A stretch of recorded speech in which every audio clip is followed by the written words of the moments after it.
Hi, everyone. My name is Ruth Wilcock, and I'm the Executive Director of the Ontario Brain Injury Association. I want to welcome you to our multimedia podcast series. The mission of OBIA is to enhance the lives of Ontarians living with the effects of acquired brain injury through education, awareness, and support. We are so excited to have partnered with Headsup Concussion Advocacy Network and the former Ontario Neurotrauma Foundation to publish this multimedia podcast series. I would now like to introduce to you Ryan Sutton, who is the Executive Director of Headsup Concussion Advocacy Network. Hi, my name is Ryan Sutton. I'm the Executive Director of the Headsup Concussion Advocacy Network, a nonprofit organization whose mission is to challenge the stigma surrounding concussions. One of the most effective ways that we have found to spread awareness and education on this injury is to share the stories of people directly impacted by them.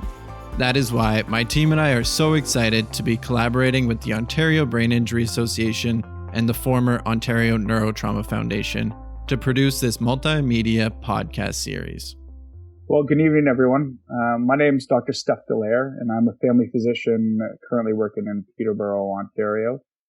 I have worked as a full-time emerge physician, both in Kingston and in Peterborough, and worked as a sports physician in Kingston prior to taking on family medicine in Peterborough. But I really have an interest in concussions, and so I'm going to be moderating today's session. And we're lucky to have a few other people who are interested in concussions. So I'm going to let everyone do a little bit of an intro.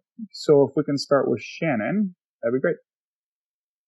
Yeah, so I'm excited to be here tonight. My name's Shannon Kenrichow, and I'm a nurse practitioner that trained in primary healthcare. And I am very privileged to have the ability to practice with a focusing concussion with an interprofessional team with a physician and chiropractor up in Sudbury.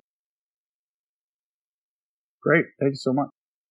And next on my screen, I see Sean. So if you can go ahead. Yeah, thank you. It's an honor to be here as well. So my name is Sean Robb. I finished a PhD in neuropsychology at Brock University, and I practice as a psychotherapist currently and seeking registration for neuropsychology in the province of Ontario. My research actually studied concussions, so I focused on the relationship between mood disorders and concussion for my PhD work, and then I practice clinically with a group of neuropsychologists in the private sector, and I also do public hospital work focused on individuals with neurological injury and mood disorders and mental health challenges that come afterwards. Wonderful. All right. So you're going to definitely bring in a great perspective here. Next, we have Alex. I'm Alexweiler. I train in family medicine, and I work in the Peterborough Emergency Department primarily. Also do a bit of work along with Steph at the Peterborough Petes as one of their physicians. So see a lot of concussions in the acute setting in those settings, and I'm very happy to be here as well and to lend any sort of expertise I can. Yeah, it's great. It'll be great to have an emerge perspective there for the acute stuff. And we have Christian. I'm Dr. Christian Delaire. I'm a pediatrician in Ottawa. I did a pediatric sports medicine fellowship in Boston, and I deal with most of the chronic concussion cases. I run the Ontario Concussion Clinic as the medical director for the Chio Concussion Clinic in the Pediatric Sports Medicine Clinic of Ottawa. I'm an assistant professor at the University of Ottawa. I work with brain and mind research. Wonderful. All right, great. So we have a nice varied panel here and I'm hoping that it's going to open up a lot of really cool discussions. And it's going to be great to have some variety. I do have a list of questions that I do want to get through. So we're going to just jump into question number one, an area that we can just discuss. And wanted to talk about what are the challenges in diagnosing concussion and in the initial management of concussion. So that's a little bit of a that I think that is almost two phases. So we might be able to break that up a little bit, but let's maybe talk about the challenges in diagnosing a concussion first. I'm not sure. Does anyone want to start off? Sure. Christian.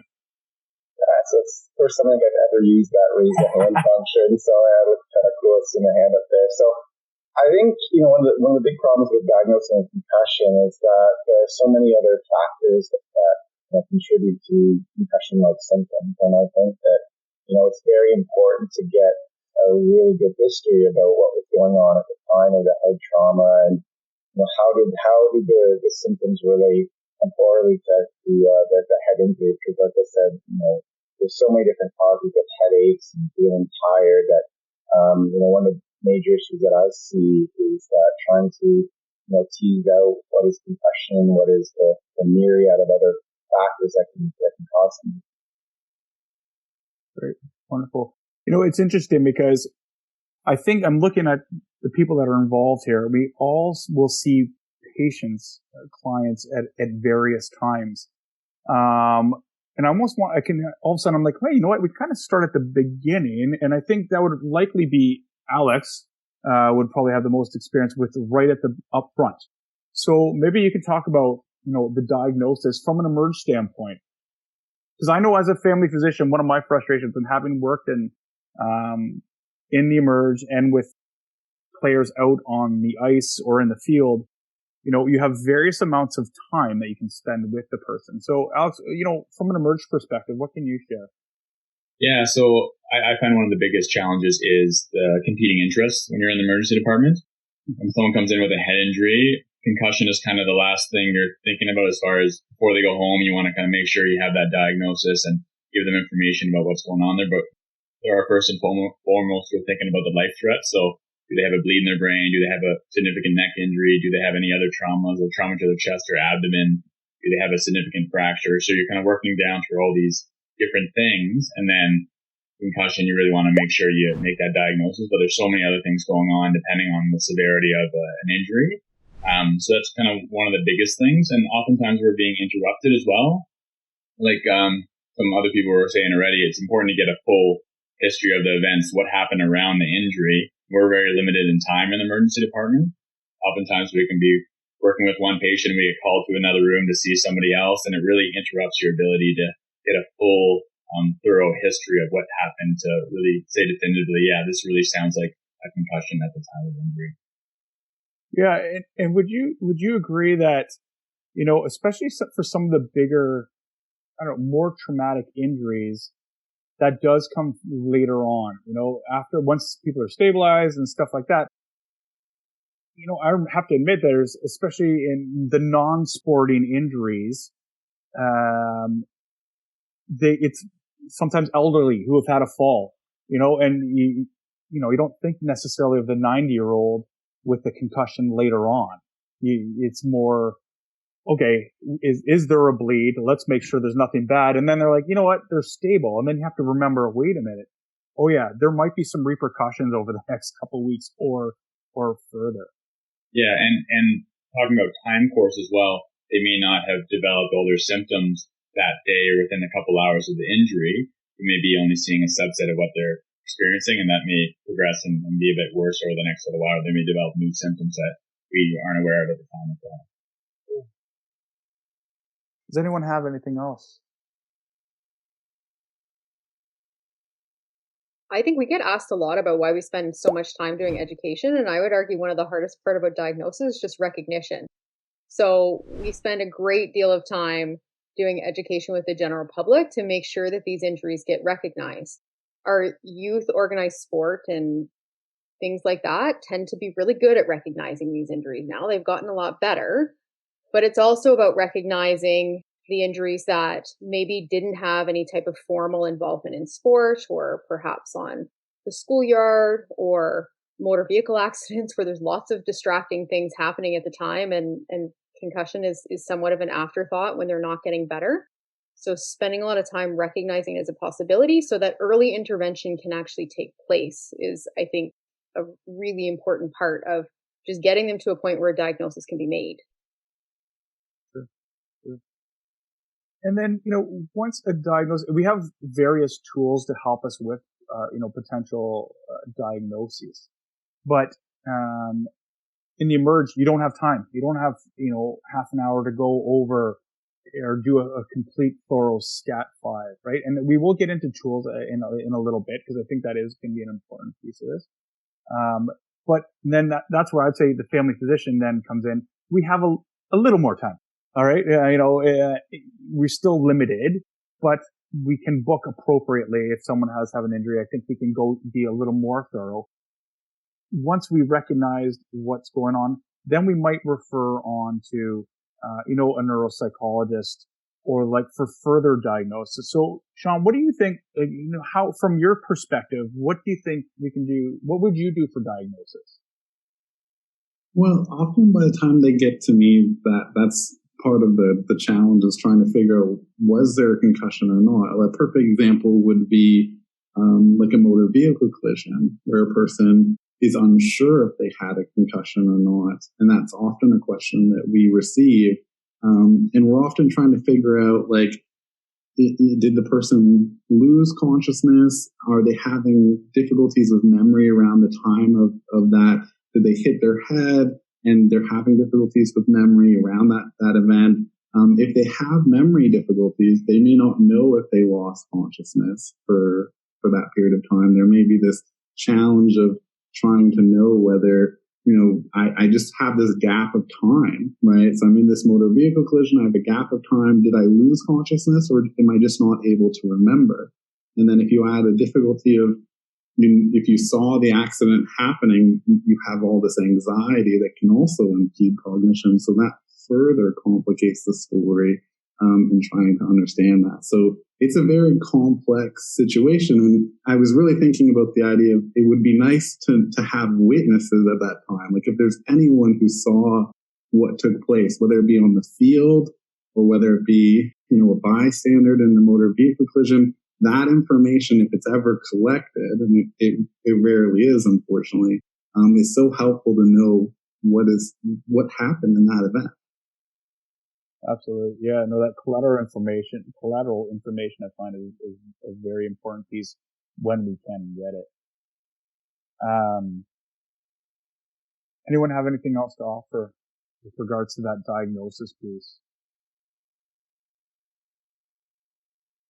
Now, within the same question, we were talking about also the initial management, and we know that the course of the concussion is very fluid, and we have, this longitudinal aspect where we need to, we have some things to watch for and some things to work on, I think, throughout the recovery period. Now, I think, again, we could start at the beginning with from an emerge standpoint. What is that initial, what do you tell your patients after that initial, or athletes, you're on the ice and you maybe witnessed a loss of consciousness, you've stabilized, you feel the patient is okay, and now they feel not very well. Now what? Alex, what would you say there? Yeah, the first thing I usually start with is giving them some reassurance so first telling them what a concussion is. Usually I'll have a handout to kind of hand them so they can have a piece of paper to take home with them, so they can, a lot of information people get in the emergency department, they don't always remember the words you use. So having a piece of paper to go home with is often very helpful. I'll usually give them a handout. We have an OBIA handout that kind of goes through what a concussion is, red flags, reasons to return, and kind of the first few steps as to what they should be doing. And so I just kind of go point by point through that. Usually I'll tell them majority of people are feeling much better within a month. Like over 80% of people are recovered by a month to 2 months, and depending on the patient population, that can vary. And then I tell them sort of what I would generally recommend is 24 to 48 hours of fairly almost complete brain rest, just taking it very easy, not doing anything particularly physical, and really focusing on the mental cognition aspect of things. Because a lot of people, I think everyone has a pretty good understanding that if I have a concussion, I shouldn't be out playing sports. I shouldn't be putting myself in danger of being hit again or doing anything particularly physical. But I think a lot of people default to, okay, I can't do something physical, so I'm going to be on my phone a lot. I'm going to watch TV a lot. I'm going to do all these other things that are just as damaging for concussion. So I try to make that a point. And then I tell them after that 24 to 48 hours, if you're feeling better, start advancing your activities. Even at 48 hours, if you're not completely better, you still have a headache, you're still feeling nauseous, still having trouble focusing, you should start doing some things and start pacing yourself back to normal activity. So, and I kind of outline what that means. So start by doing 10 or 15 minutes of an activity, whether that's reading or watching TV or going for a walk, and take a break and see how you feel after that. And if you felt great, perfect, take a little break. Later in the day, do a bit longer. If you felt your headache come back on or get more severe or feel more nausea, then you're doing too much and you need to back off maybe to 5 minutes at a time and then kind of go from there. It's kind of my initial discussion. Perfect. Now, Christian, when do you usually see patients in that timeline? Yeah, so I just want to add to what Alex said, and Shannon said something earlier. I think, some of the most important initial managements is the education piece. So Shannon alluded to that, and that's so important, getting good information out there. And then kind of to add on what Alex said is painting a positive picture of recovery. There's actually been studies that have shown that, if the ER doctor can kind of give some good education and importantly, paint a positive recovery. All you hear in the media now and everything about concussions and it's, a life sentence, when really like 85% of them, like Alex was saying, can be better within 2 to 4 weeks. So, really what the perception of concussion is not always as accurate. So when patients actually are reassured and say, all right, these are the steps that you take and you should get better kind of progressively and sequentially, then that can go a long way to having a therapeutic effect too. So for me, so as a pediatrician, it's considered a specialist, and so to come and see me, you would need a referral. So, normally I would get a referral if the patient isn't recovering like they're supposed to, and so they need some other options, maybe a second opinion is when another, would be a family doctor, sometimes an ER doctor would get referred to me, and then it takes a month or two sometimes to get into me, but again, in my office, when we get a referral, we do try to reach out to the patients and give them some of that initial good advice. I have a wonderful nurse that really good at giving some concussion education that tries to paint that positive and give some initial generic steps to help kids get better. But often it's the kids that see me are the ones that have had 6 months, a year, 2 years worth of symptoms, or haven't been in school for a couple of months and just need a little bit more direction. So yeah, so there's a lot of a lot that kind of transpires between the head injury and the time that they get the. And Shannon, what about you? It sounds like maybe you would see almost in that middle period between the emerge and that more chronic, people that still have persistent symptoms. Yeah, so we see a bit of a mixed group because we'll see them straight from emerge, especially with sport-related injuries, or kids that have been at really high risk who have potentially had multiple injuries, and we are trying to avoid that prolonged picture, and we'll accept those referrals earlier. Part of the reason for that is simply to get them doing the things that we know will support that recovery picture and not have them think of the fact that because I've had one concussion, this is going to be a much longer recovery, et cetera, to try and avoid that. So say after that 24 to 48 hours, we focus on getting them back into the routine, back to school. My team will tell you I'm a bit crazy about school, about getting kids back into their routine. Little kids and teenagers, it's important for them to socialize and not isolate.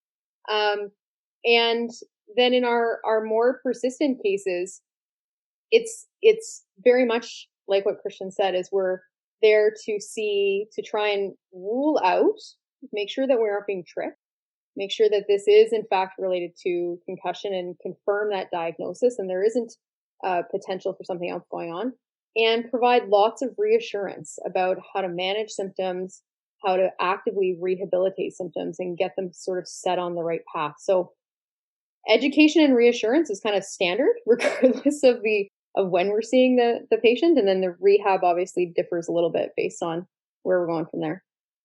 Yeah, I have to agree with the importance of that reassurance piece, and I'm sure all of us have stories of telling someone, you're like, no, you know what, you can get better, and their faces just light up. They're like, really? I thought I was being condemned to a lifelong injury or whatever. But as soon as you say, no, most people, you're going to feel not well for a while, but most people recover fully and you're going to get back to doing all the things you love to do. And it's going to, without any concerns. And, I've heard a few stories, and I've certainly seen patients like this. I find that there's kind of two groups of patients where you have to,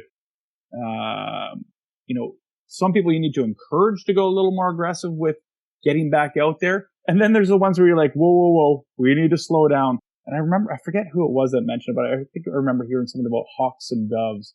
And, you usually have to figure out who am I dealing with. And I'm lucky as a family physician because I do get to know my patients and I know who they are, how they usually, perceive the world around them.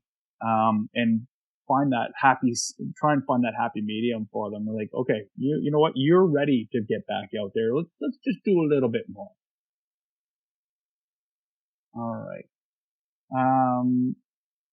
Now with that initial, I guess, Sean, you would probably come in maybe a little bit later in that picture as well. Do you find that you're seeing more people with persistent symptoms, or are you helping out a lot with the diagnosis?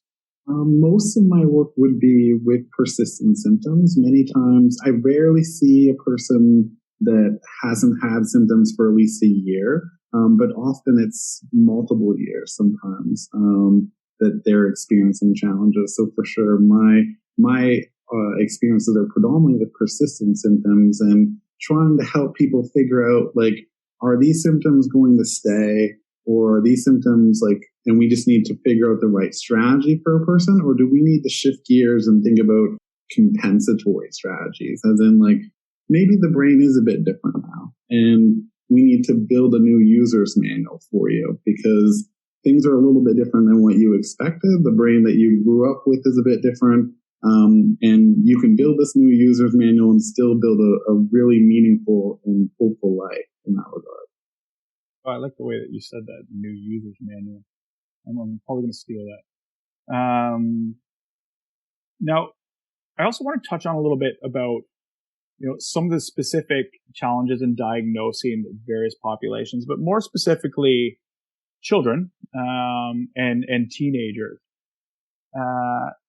Kristen, as a pediatrician, what would we have trouble eliciting sometimes information from the child, especially if there's been no witnesses of what's happened. How do you approach those things?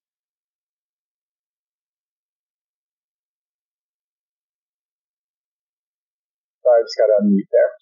So pediatric population, I think it's unique on a number of different levels. I think with everything in pediatrics, we always say that kids aren't just little adults, right? And I think with head trauma, it really does, it plays a role there too. I think there's so many different variables that the developing pediatric brain, it's different than the adult. So, one of the first things, that we do when I see them is to rule out some of those other conditions. Right? So one thing that I always say is when we get head trauma, often we get these concussion blinders on, right? Where they get hit and all of a sudden every symptom that they might have has to be related to concussion. So, we forget about ruling out some of those other things. So, often we get, blood work looking for, other things, whether it be low iron or thyroid issues or, even mononucleosis. But the diagnosis that I've made coming to me is, concussions that did not get better as we expect. I could write a book, all the different things that,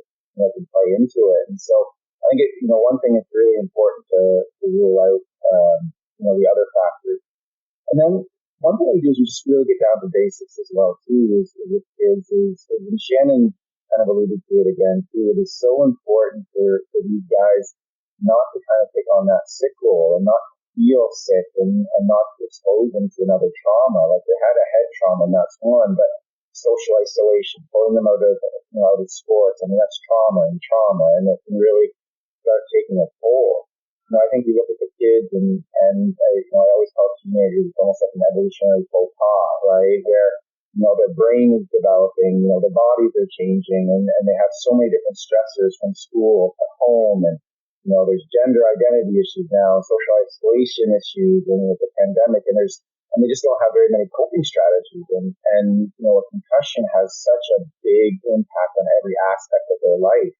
Their friendships, their sports, their school, their work. I mean, every part of their life is affected by the head trauma.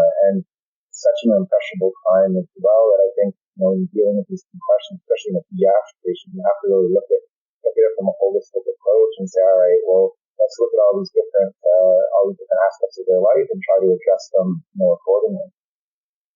Great. And Shannon, do you have anything to add to that? Well, I think teachers sometimes cringe when I say this, but I say kids in school is really important. And for the first couple of weeks, I don't care if you learn anything. And they kind of look at me, and I can tell which parents are teachers immediately when it comes out of my mouth. But I say that the notion of that is very similar. It's to say that's their routine, that's their socialization, that's their structure. It's so many things beyond just sort of a simplistic cognitive rest approach to get them back into those things. I also think it's about really educating these kids about what some of their mentors go through. So when we hear teens that are saying, well, this NHL player, NFL player, they were back on the field within 5 days. And I say, yeah, they were. And they're getting paid lots of money with a huge huge team to do that. So even saying that we expect 4 weeks to be potentially a normal recovery, and reassuring them that if it takes that long, it's still okay. And also reassuring them that it's not, there's like 3 strikes you're out is not true. It's about some reassurance, because we've seen the opposite of what can happen with kids when they've been pulled out of sport and didn't necessarily need to be. And that's specific to sport. So it's really about reintegration, normalizing recovery, and not letting them fool you. I will very much echo that from Christian's perspective, that if there's something that doesn't seem quite right, you can't let them trick you. It may not be concussion. It's important to figure that out, especially with everything that's going on with teenagers right now.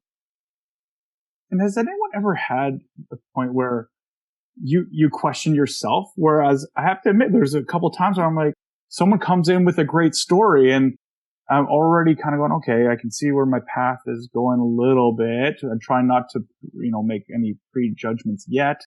But all of a sudden at the end of the day, or even after my assessment, I'm like, you actually don't have a concussion. You're good. You can go out tomorrow. And I get worried. I'm like, I don't know. Can they go out tomorrow? I think they can go out tomorrow. Wait a minute. I have no reason to keep you away from doing anything. Has anyone had those kind of thoughts?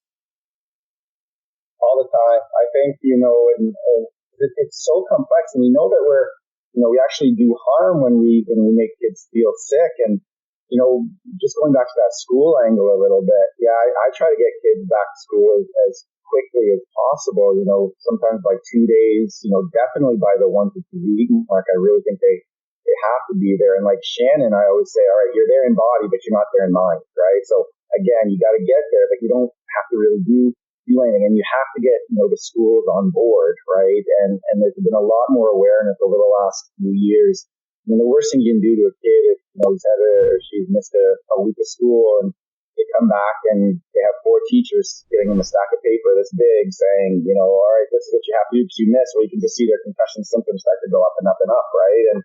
And so now getting the schools on board, which has been a dramatic change in the last 6 years or so, where they're really on, they're really on it now and supporting these kids and giving the accommodations, which is great. But, to your point, Steph, it's, that's why I love doing, presentations and conferences and, I'm a lot of different, committees and everything, and just to talk to other people and saying, the stuff that I'm seeing and I'm doing every day, this is normal, right? And Sean Marshall is a friend of mine. He runs the adult clinic at the adult concussion clinic at General Hospital, and we talk together sometimes, and we just say, all right, yeah, we're both still on the same page. This is right. This is good. And just talk to other people that do this, because, I've seen probably 6,000 concussions, and it's always just, wondering, what's the primary driver here of the symptoms? Is it the head trauma, or is that head trauma recovered a long time ago? And now it's just the fact that, the kid only gets 4 hours of sleep and, sleeps from fetal 8 or has, severe anxiety now, and that's the driver, not concussion. So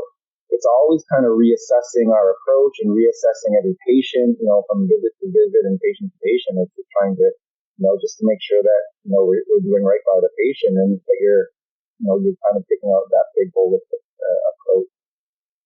It's funny because now we have so many forms to fill out, for schools, either a stepwise reintegration into class and to sport.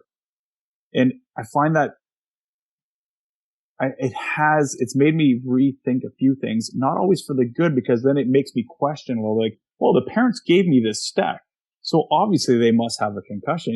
The teacher has sent them to me to get this. And I remember the other day where I had a young kid, just a little accident at recess and a little bump.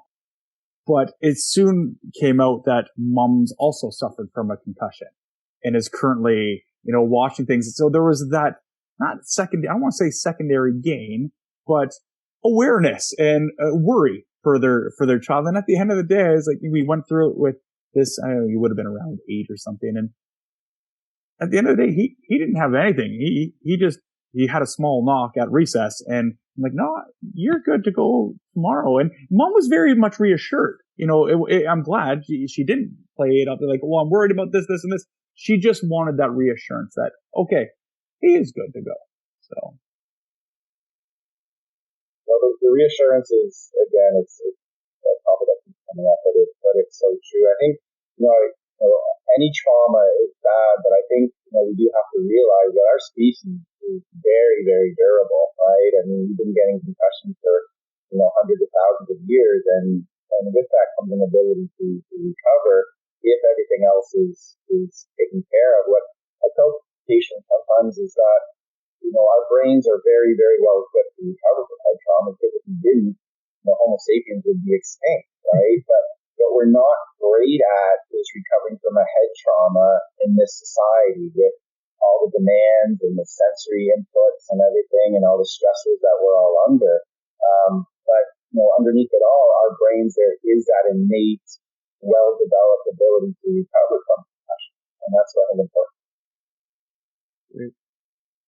And Sean, for you, how would you treat, the difference between, I guess, first of all, before I go into that, what ages of patients of clients are you seeing?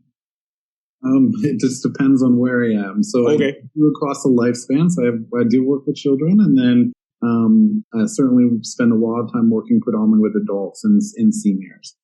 Okay. Now, with regards to a difference between, say, a young adult and the 10 and under, how would your approach differ? Well, so I think, like many people have said here, it sounds like everyone is really trying to play detective and figure out where is the source of the problem. And I think that is very much similar to what I'm trying to do. I'm always trying to understand, why is the child or adult or senior reporting a problem, right? I'm trying to understand that. And there may be these sort of interacting factors that happen that can make it much more complicated. But for children, some of the things that I start to think about is, depending on the severity of that concussion, I start to look for not effects that are just going to happen today, but later down the road. And many of you are likely familiar with these sleeper effects that can happen in terms of executive function, where everything seems fine, for even several years. And it's not till a child gets older that they're having those more challenges with self-regulation and being able to manage competing demands and really trying to manage those situations. So sometimes I'm looking for those delayed effects that can happen with the frontal lobe and how the frontal lobe develops, right? And the same with adolescence. Adolescence is really challenging to understand because, on average, adolescents tend to be a bit more risk takers, tend to be a bit more impulsive, and it has to do often with their thinking under emotional circumstances. They can often make great decisions when the emotions are pretty low. But when the emotions are really high, it can be much harder. And so now you put an injury on top of that. How do we separate that? How do we know what the effect is from the concussion versus the effect from being an everyday teenager, right? And so those types of things become really important. And that's why we try to use tools that allow us to compare a person's performance on cognitive skills relative to people who are same age and educated matched, so that we can get a better sense of that. So that's a lot of the work that I tend to do. It's interesting that you talk about executive function. I think it kind of everyone's a little bit brushed on how a lot of symptoms, we have to tease through a lot of symptoms. And is it actually, like Christian's saying, is it a concussion or some other type of metabolic issue going on, or is there a psychiatric diagnosis or something? And, one I find example of that where I've struggled with in the past is looking at, someone who comes, there's a lot of overlap in symptoms between ADHD, anxiety, and concussion. They all can present very similarly. And, I think it does take a lot of work to kind of, that's just one example of like, okay, is it more this or this or this? And sometimes I wonder, I don't know if it is this or this or this, or is it a little bit of each of these things, right? So, does anyone have any? Sorry, say that again. You get some of those interaction effects where it's like, you have a person who had maybe some difficulties with attention, and then they have, an injury, right? And we know, for example, many children with ADHD, they may have, more experiences with things like concussion, and then how do we separate them? And I think we don't always have to separate them. I think sometimes we can just work with where the person is at. But there are some subtle differences in the way that attention works based on what we think about concussion or mild traumatic brain injury versus, for example, ADHD, or the types of attentional difficulties that come with anxiety. So, for example, in anxiety, you see this spreading of attention, often looking for thread. In ADHD, you have this sort of distractibility. In concussion, we'll often see this almost perseverative, getting stuck on things and not focusing attention, but I'm getting stuck on things and I can't shift attention as easily. So in my field, we're often looking for these very subtle discriminating effects to help us understand what to do. The big challenge in my field, though, is how do you get access to neuropsychology in Ontario that's covered, right? But that's a big challenge for a lot of people. Yeah, absolutely.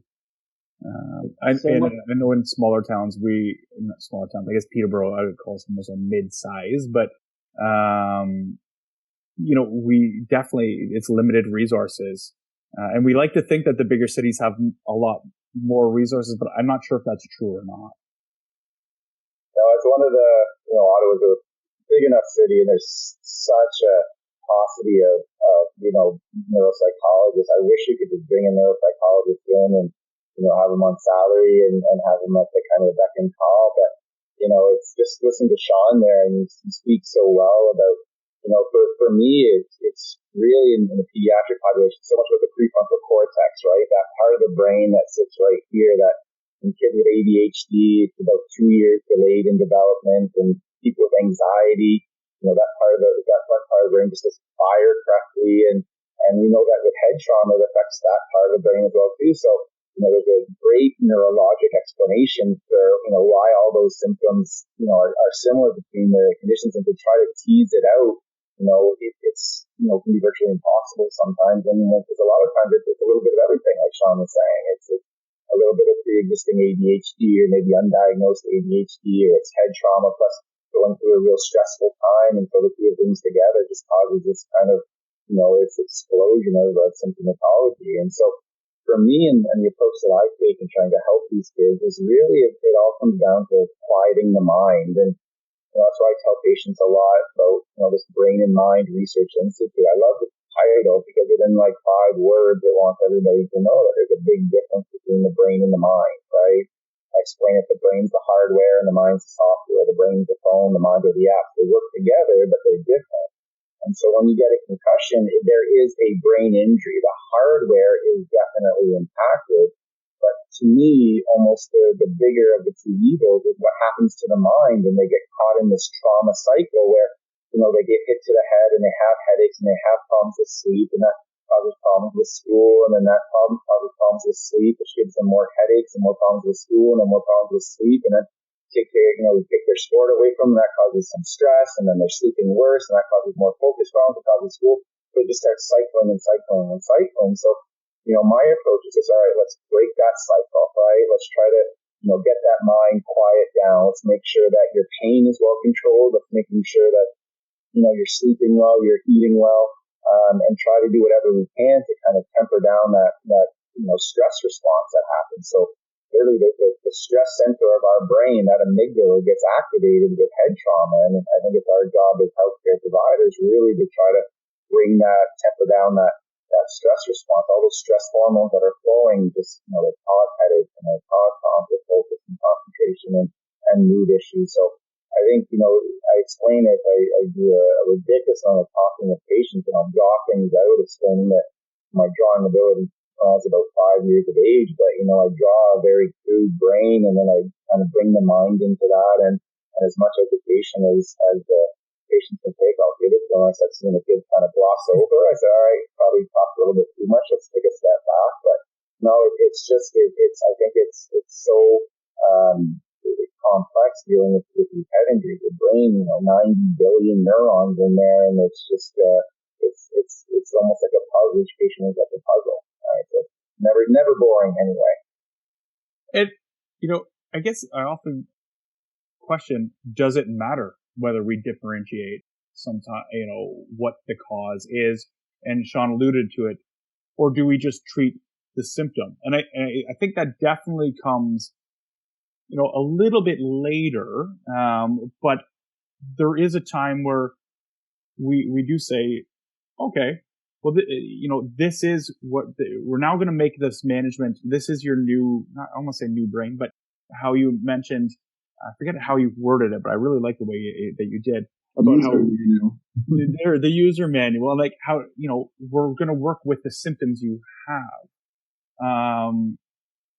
So I think it's not just the psychiatric component that we were just alluding to now, but with everything, whether it be sleep and function and relationships or whatever.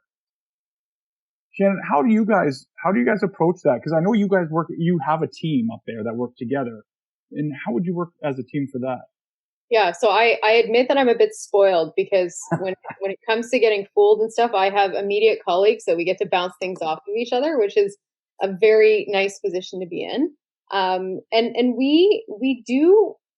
I also subject people to my terrible drawings, which 5 is the latest that my art peaked for sure. But we try to get into a scenario of explaining to them that their picture is unique, and we need to look at what can we do to target your symptoms, go back to the basics. We call them the grandma rules, to say this is things that your grandma probably told you to do, and also highlight for the fact that if concussions happened in a bubble, everyone would get better. They never do. There's a whole bunch of things spinning around there that you also have to address, and addressing those symptoms individually and getting them to take their whole life down a notch is really important. I equate it to the classroom for kids. I say, think about how well you learn when you're with a teacher that you really like and you feel really comfortable with. That's pretty easy. Now, your brain with a concussion is like you in a classroom with a teacher that you find extremely intimidating, and it can't focus and it can't necessarily hold things as well. So we need to calm that whole system to be able to manage that intake and get you back to doing lots of things very easily, and more practice of that makes other things easier. Okay, yeah, I like that. It'd be interesting, to see how Alex would, kind of when he's coming and the patient needs, a diagnosis of, is this a concussion or is this not a concussion? And it'd be interesting to see how he addresses that. If the kid, is supposed to play in a tournament and needs to go back the next day to play, or, how would Alex kind of, approach that, and how does he feel about putting that label on a concussion when, it's a little bit early to tell? Yeah, it's definitely a tricky situation, especially when kids are in sports, and especially high-level sports. There is this pressure and this will to get back on that as quickly.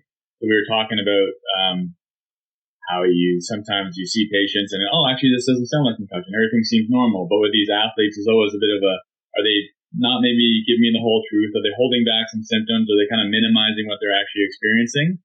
And so, especially when there's kids who are playing sports or if they've been injured and they're playing the next day, I'll always kind of err on the side of caution. I won't say like this is definitively a concussion, but certainly I would say that some of your symptoms could be related to concussion, or you had this hit to the head or this force to the head that could be causing a concussion. And this may not be a concussion, but I think play tomorrow would be putting yourself at undue risk. And I would say you should be following up with another provider. Some of them don't necessarily have another provider, but should be reassessed or see how things are going before you go back on ice. So, in the emergency department, we often don't make a diagnosis for a lot of conditions, not just head traumas. We have a lot of abdominal pain not yet diagnosed, or chest pain not yet diagnosed, and same thing for head trauma. I'm happy not to tell someone that they have a concussion if I can't say that definitively, and I usually will give them clear instructions as to reasons we should see them again, or who they should be following up with before they put themselves at risk of another head injury. And I'm just curious, given that we work in the same city, but like, what are your instructions for people who don't have another care provider? Yeah, that's we definitely have a lot of patients like that in here. So, right now with the pandemic currently, there for children 5 to 21, there is this Holland Glory clinic in Toronto that will see youth through Skype essentially, even for their first visit. So that we have that temporary solution for youth, but beyond that, pandemic's not going on, or for people older that don't fit in that age group. I spend a little bit more time with them, kind of outlining, here are the steps, here's what I expect. I point them to more resources like Parachute and some other resources on the pamphlet, this OBIA pamphlet that we have that has some links to some other resources that they can access to educate themselves further as well. But I take more time to kind of extend out my plan as far as not just the next few days to week, but here's what I'd be expecting over the next couple of weeks. And if things aren't going as we expect, we want you to come back and see us, or if there's no other option. So I spend a little more time just kind of outlining the steps and things to watch for, and especially if it's a young person, having the family there and making sure everyone's aware of the situation, not just you're telling a 13-year-old or 14-year-old what's going on, but that someone else is there to gather that information as well. Yeah, and there seems to be a lot of more research coming out with regards to serial follow-ups with someone who can see a progression, making a good, seeing where things are going, giving that encouragement. Okay, I think you're ready for this next step, or maybe you need to pull back. And really, often it's just answering questions. Both in Sudbury, Ottawa. I'm not sure how your areas are doing with regards to primary care follow-up. And in Peterborough, that's who we would typically rely on. What happens in your areas? So in Sudbury, we see a lot of patients from walk-in clinics, and part of our initial assessment, unfortunately, with these people is often sometimes just a couple of serial visits to say, yeah, you actually are doing as well as we expect at this point, and that's really all that's needed. We will try, when we can't see patients as quickly as we would like that are in that type of scenario, we try to get them and recommend they try to see someone routinely, like try to visit the same walk-in clinic, so at least they have an idea about visit over visit. It becomes a bigger issue when we have out of area patients that are referred without primary care, because a lot of the time those are coming from smaller, more rural and remote communities that actually don't even have access to walk-in clinics and are dependent upon something like the emergency department for continuous follow-up, which I worked in. That's where I started my career in Emerge. So I appreciate that it's not a great place for that type of care. So it is a big challenge. And I would say the more rural and remote, the bigger the challenge we have with that as we see patients initially and transition them back if we think we've reached maximum care. I joke that in the smaller, more rural places, there's so few physicians. If you're going to see someone at the Emerge, you're going to see the same one anyways. So it ends up being serial visits. What about in the Ottawa area? Is it family docs that are usually, following along? And that's the goal. So I made it a point to try to really educate family doctors community. By and large, family doctors are completely 100% capable of managing these things, and that's how we want it to be. And because the family doctor knows them best, and they know kind of mitigating factors, right, for the recovery, and I think that's the key. And when that's not possible, well then we say, all right, well, let's go to the same walk-in doctor. I mean, sometimes for the more week-to-week basis, sometimes the use of a good physiotherapist, right, and kind of help guide in terms of, all right, well, this is the kind of physical activity that you can be doing. But I think that it is incredibly important to have the MDs kind of overseeing everything so that they can pick up something that maybe the physio or a chiro isn't trained to do. I think it's important to have the MDs involved, but a lot of the week-to-week basis, I think a lot of it can be managed by a good, highly trained physiotherapist that has a good communication with an MD, and then progressing through some of the final steps is and offering additional support to the medical doctor. I'm not sure if you're all familiar with one of my favorite resources, the CAT Online website. And I actually wrote it down because I never knew what it stood for, but it's Concussion Awareness Training Tool. Well, one thing I liked about their model, and it was based out of BC, I believe. A lot of, I'm not sure who started the program up, but it sounds like it was a lot of out of the Children's Hospital of BC. But the model is that either a primary care practitioner, whether it be a GP or a nurse practitioner, as kind of the center quarterback of care, who does the major component of follow-ups, diagnosis, management. And then when you run into trouble, then kind of referring off to specific with regards to specific issues. So whether this is more of an MSK thing, is it sending someone to go see a physiotherapist or a massage therapist, like with headaches and things, chiropractor, or if it's more of some learning difficulties with school, maybe a neuropsychologist to tease out a little bit closer, like, hey, what are we actually dealing with here? So I do like, I really do like that model. And it's not because it makes the GPs in the middle, because we don't necessarily always want to be there. But I think the model does make sense. And hopefully that is if we have enough primary care practitioners out in the community. So, and I know a lot of Ontario is having issues with regards to that. I think that's key. I think, the major guidelines out there, Parachute and the Ontario Neurotrauma Foundation, they make it pretty definitive that you need that kind of MD, because we're, really the ones that can identify, all those, kind of, other influence, and nurse practitioners as well too, that, the MD nurse practitioner needs to be at that center to really determine. I think, there's kind of an inherent problem in the system when you can, go see somebody that gets paid money to treat a neck, and they're the ones saying, oh, just need to treat that neck more and more and more. There's, same thing with the eyes, right? So that, some people are saying, oh, prolonged concussion symptoms come from the eyes. And I think, all things have a place, but at the end of the day, I think that more impartial, most trained nurse practitioner MD role is needs to be kind of the quarterback of it. Yeah. Sorry. From a capacity perspective too, and we really enforce this in the north. Although we'll see some cases acute, we can't see everyone. So somebody's got to see the 80% that is most likely going to recover in that first 4 weeks, and that is primary care.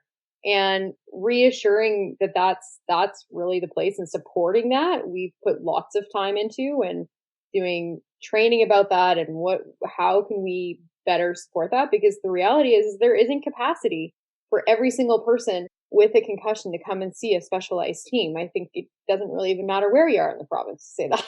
So it for sure, that primary care is so important to really managing the majority of these cases.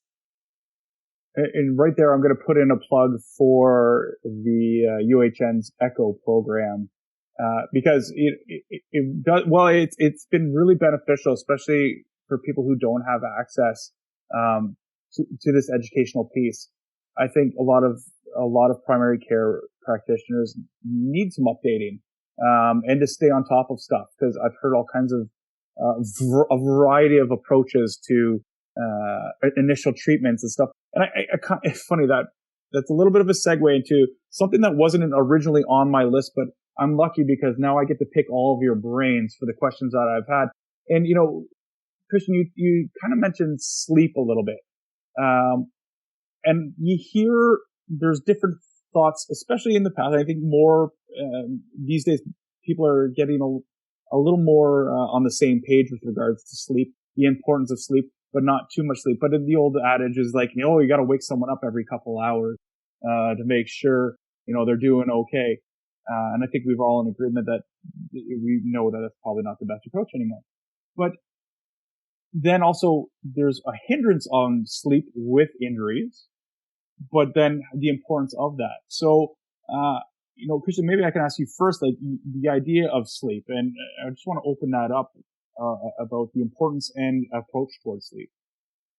Sure. So I think, initially you talked about waking people up every 2 hours. Well, I mean, we say that if you think that you need to wake them up every 2 hours, then you should be in a place where they can actually do something about it when you do, if you can't wake them up, right? And really the only thing that happens is, it gets them upset and it gets you upset. So it hasn't been really shown to decrease injuries or improve outcomes by waking people up.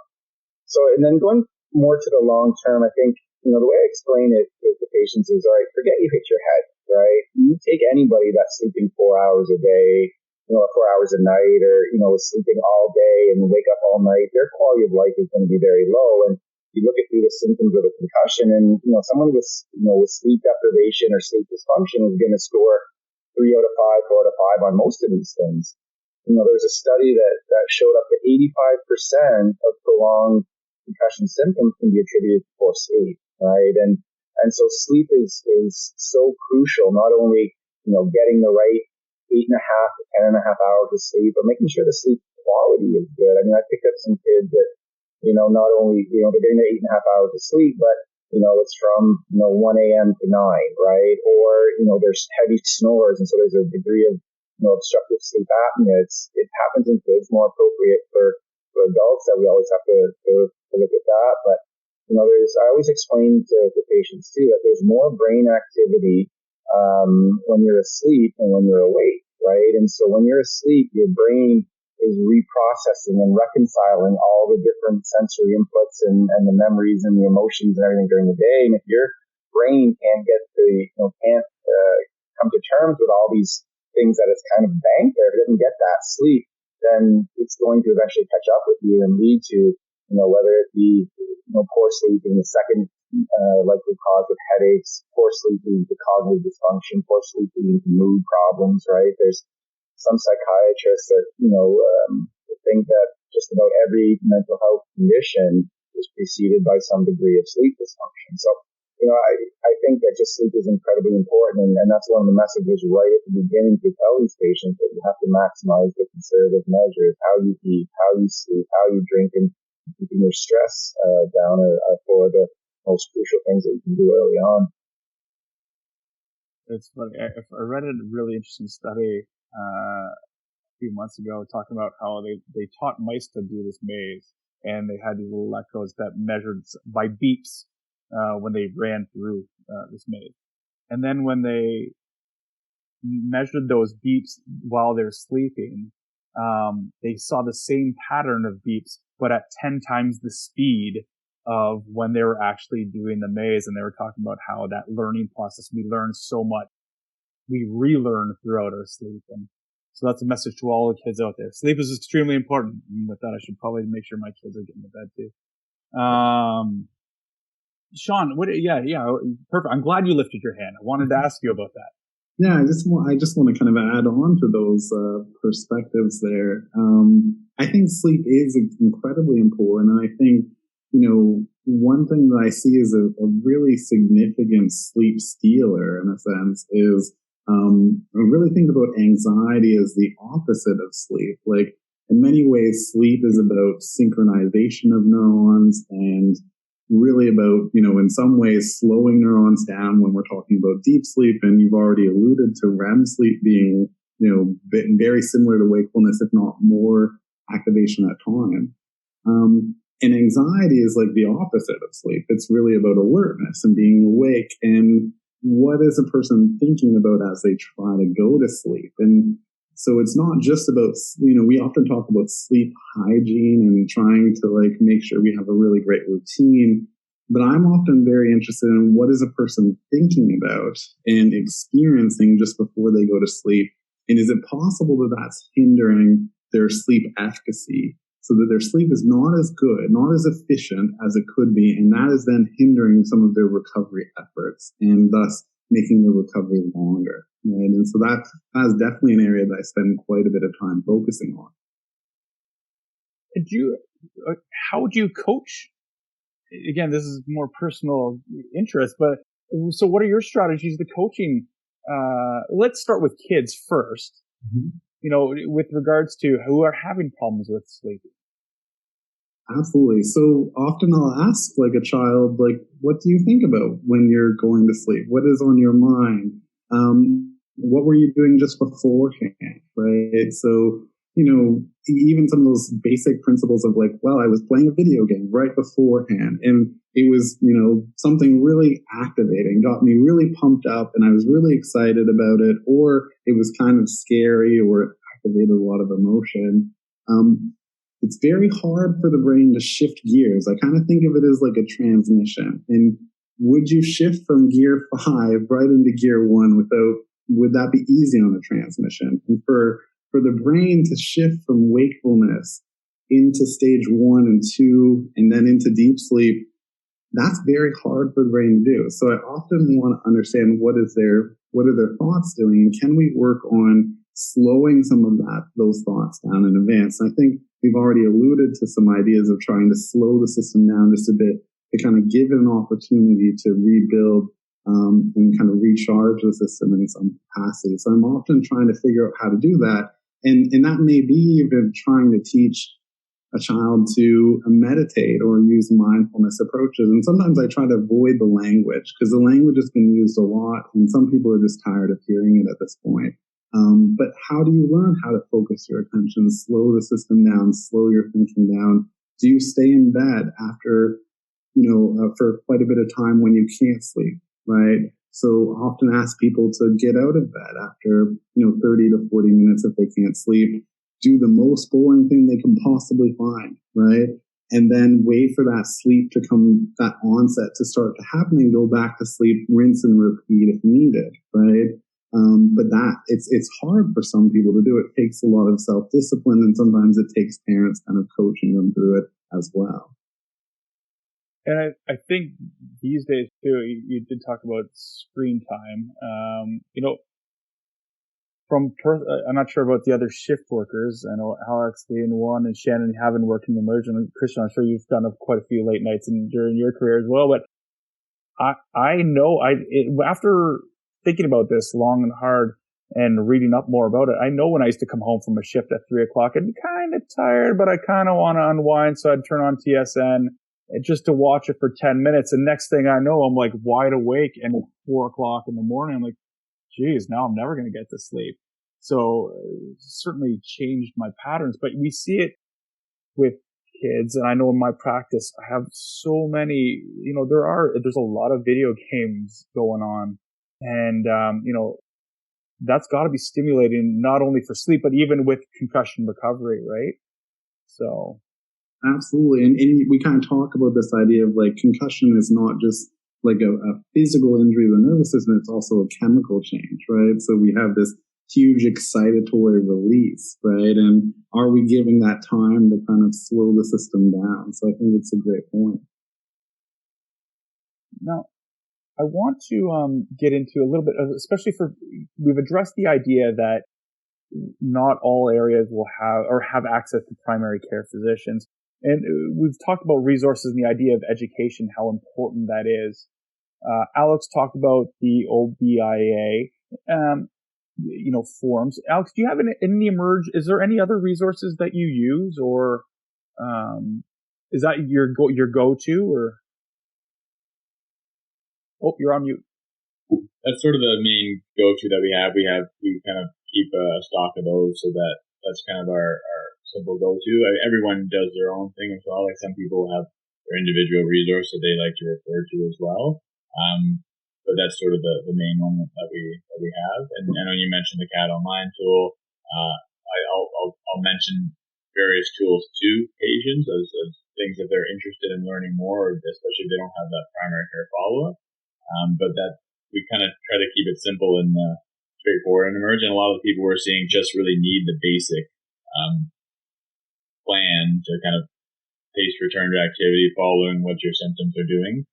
And a lot of people here are seeing people later on in the time course, and occasionally we will as well. But early on, I feel like it's the basics that are, if you do them properly and explain them well, that if people are doing those things, the majority of people will recover well from that. So, kind of keep it simple. And it's funny, even with, you were talking about working with the PEETs too, and we talked about how with more, with professional athletes, the drive to get back out there. But I actually see also the other side, and maybe it is with more and more with the awareness, but I find there's a lot of our hockey guys, I do have to push them a little bit, a little more aggressively, because I'm not sure if it's their managers or what, who are saying, hey, we need to keep an eye on you. And it's those resources that I'm using to say, hey, no, guys, we need to follow these. We're going to do these serial follow-ups. And I'll use, the SCAT-5, because I do have a little extra time when talking with the athletes. And then we can do a serial follow-up with that too. Say, hey, look, you are getting better. You're getting close and ready to go. But when I first started working with the athletes, I was a little bit surprised because I expected to go to say, whoa, slow down. You're going to have to sit for a couple of games. But I do find there's certainly a population where I have to push them a little bit harder. Other resources. Anyone have, Shannon, at your center, what kind of resources are you guys using? So we'll use a variety of resources that are already embedded in primary care, that especially for persistent symptoms, okay. Screening for like affective disorders and things like that. The physician that I work with and myself were involved with the Center for Effective Practice in developing their tool for primary care, which is really a collection of things that are available, which is nice, that sort of center around symptom management, sort of doing a lot of the things we've already talked about tonight, doing some early reassurance, and then targeting symptoms and treating symptoms as you would, for example, headaches, and try to identify the phenotype and treat the headache appropriately, and doing some things like that. So we've used that framework and that tool a lot with the education that we do locally. And then we use some type of measurement as a very baseline for like a persistent concussion symptom score or the Rivermead to look at tracking. I have to admit that we're lucky in the sense that even with our varsity athletes and things like that we use lots of different tools. Our assessments are generally about 2 hours long, especially for those athletes. So I say that Alex is the hardest job because he has like this much time. We have 2 hours and we can put them through the ringer.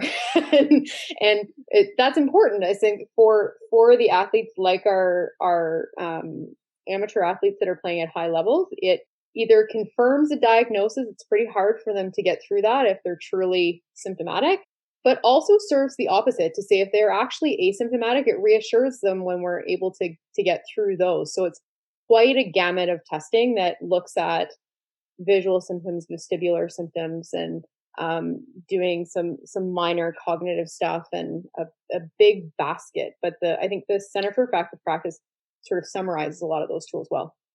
Yeah, I think that package is wonderful. As a family physician, I think it's a great resource. It's long, right? There's a lot there, and I have to admit I can't get through the whole thing in one assessment. But it gives me, if I can if we can get through it, and I do book a longer appointment if that's what people are coming in for as a concussion diagnosis. That's all the time we have is to get through it, and then I have to bring it down. We go, okay, this is where you struggled with or had, and then we get to break it down to the areas, right? But it is tough to get through. Christian, what resources do you often use with your patients? I think one of the best out there is the Ontario Neurotrauma Foundation. I mean, whether it's, for the patients or whether it's for physicians, it's unbelievable. So they have a living guideline there too where, unfortunately, the Ontario Neurotrauma Foundation lost their funding, so we're not really sure how this guideline is being updated, but it was wonderful. So as new studies came out, we were updating the guidelines, and but still, it's very, very complete, but concise at the same time. But just so many different pearls there that I direct a lot of people to Ontario Neurotrauma. It really is. I agree. It's also a good one-stop shop where whatever piece you need, you can find it there. So here's hoping that we're going to be able to keep that site up and running. Sean, any resources that you frequently use for your clients? I think most of them have been spoken about already. One thing I will add is that sometimes I encourage my clients to connect with local brain injury associations. So in my region, there's the Brain Injury Association of Niagara. And that is an association, I think, that can be a great resource. And in that association, we actually do like educational seminars. So once a month, they run a seminar for people who are either just had a concussion or they're within that kind of first year. And then there's actually a group that meets monthly for persistent symptoms that's run by one of my colleagues who's a neuropsychologist. And so that can be another great resource. So sometimes those local associations can be also really powerful places of expertise as well. Yeah, actually, I agree with you. And I have to admit that I often, unfortunately, forget about that piece. But when I remember to go that direction, I'm like, oh, yeah, they have hands-on, and they themselves know the local resources, right? Whether it's be occupational therapists that are really involved or speech-language pathologists, which, we hear about physios all the time, and a lot of people will think about going that direction. But a lot of the stuff that needs to be sorted out or helped with and assessed is the occupational therapy piece and the speech language pathology piece, which for us, the way to get through it is with our acquired brain injuries organization. Just being cognizant of time, I just want to open it up if there's anyone. I think we covered a lot, and I think I want to thank you all. It was a really great conversation. I think, we did get through a lot of information there. Did I miss anything? Anything that you think is screaming importance that you'd like to get out? Any messaging? The approach that I take with treating patients, it tends to go over pretty well. I actually use the chronic pain model, and it's that 3P model. So these are our three kind of therapeutic arms, three different ways that we can help. The first being the psychological interventions. And so you want to optimize, psychological interventions. So for that, I came up with this 3 rules of 1. And this is again more for the longer term concussions, but so 1 hour physical exercise every day, even if it's just walking, movement is good for the brain. Second rule of 1 would be, 1 to 2 hours of non-educational, non-family screen time, right? And again, very important to limit the screen time initially in the concussion, but as time goes on, letting them be a little bit socially connected, get some family bonding time is good. And then the third rule of 1 is 1 act of mindfulness. And Sean said it well. You got to be careful with saying the word mindfulness or meditation too much, because you'll see these eyes are kind of rolled back. But, I explain it by learning, teaching your, developing the skill to control your thoughts and to learn let others go and to look at things from a different perspective. And then that second P that we talked about is a physio. So these are your allied health professionals and those other products. So sometimes it's a weighted blanket for sleep, or it's saying, all right, could this person benefit from a physio or a massage or an occupational therapist or a speech therapist or Cairo is there. So it's trying to maximize that fee. And then the third fee that I use is the pharmacologic. And this is where, in the right circumstances, you get a combination between supplement and vitamin and medication if need be. So that's how I kind of organize my thought. I think it's just important for patients to understand that really to get better as quickly as they can, they should kind of think of their recovery and those things. Am I doing the most I can psychologically? Am I doing the medication? Am I getting a little bit of exercise? And have I, gone down a path of I found a good allied health professional that can kind of work on my neck or work on my jaw if need be, and then again augment that with some pharmacological things in Oh, that's great. Yeah, I really appreciate that approach for sure. Anyone else? The only thing I was thinking about adding is and it's been a real honor to speak with you all tonight. I think it'd be really fun to have a conversation like this about persons living with multiple injuries, right? So I think our conversation really focused on, people with their first injury, right? And then what about the multiple injuries? And some people will go on to experience multiple ones, and what's the same and what's different about that population? I think it would be really important to kind of have more of those conversations. It's unfortunate we're kind of running out of time today. Well, I'm glad that you brought that up. And that wasn't a plant, I swear. But, today's talk was aimed at the challenges of concussion assessment and management of acute and subacute. There are other podcasts that are to come. And so, the next one being, I'm going to read off my sheet here. So the next podcast will be a discussion of returning to education following a concussion or traumatic brain injury, facilitated by Penny Welsh West, a speech language pathologist at Parkwood Hospital in London. But I also believe there's going to be another session further along with regards to prolonged symptoms, how to help with managing prolonged symptoms. So thank you for that segue. That was lovely. But yes, thank you to all to the four of you. It's been really great. I've learned a lot, and I really appreciate all your information and the different perspectives here. So thanks, and everyone have a great night.